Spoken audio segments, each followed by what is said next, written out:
कहा कि आपके अधिकारियों ने उसे रोक लिया। यह कोई चुल्लू का पानी नहीं है जो हाथ से रोक लिया गया। और अब जब जल बोर्ड की तरफ से भी यह बात आ चुकी है कि यह पूर्णतः गलत है, तो यह दर्शाता है कि आम आदमी पार्टी और केजरीवाल जी ने उस निचले और छिछले स्तर का आरोप एक दूसरे प्रदेश की सरकार पर लगाने का प्रयास किया है, जो युद्ध के समय पाकिस्तान ने भी भारत पर नहीं लगाया था कभी, कि हमने उनकी नदियों में जहर घोल दिया है। मगर सर्जिकल स्ट्राइक पर सबूत मांगने वाले आम आदमी पार्टी और केजरीवाल जी ने उस स्तर का बयान दिया है जो इस तथाकथित नई राजनीति के दावेदारों द्वारा राजनीति की नई निकृष्टता और राजनीति की नई निम्नता का प्रमाण बनकर उभर रहा है। अब यह दिल्ली की जनता को तय करना है कि वो अपनी हार को साफ दीवार पर लिखी इबादत करे देखकर विक्षिप्तता में आ गए हैं, या निकृष्टता का प्रतीक है या निम्नता का प्रतीक है।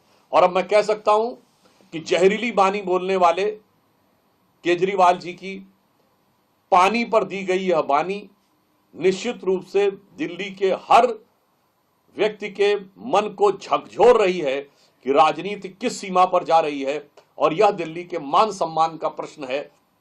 तो मैं एक पंक्ति में कहना चाहूंगा, दिल्ली की जनता से आह्वान करना चाहूंगा कि देखिए, पानी के दोनों अर्थ होते हैं। पानी का अर्थ पानी भी होता है, वाटर या जल जिसे हम पीते हैं, और पानी का अर्थ मान सम्मान भी होता है।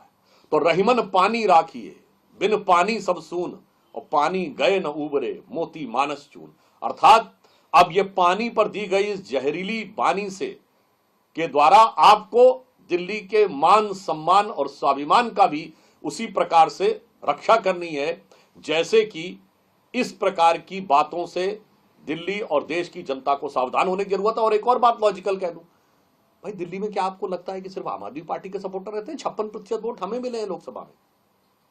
और हरियाणा के बाद दिल्ली, और दिल्ली के बाद गंगा जमुना जी उत्तर प्रदेश में जाती हैं।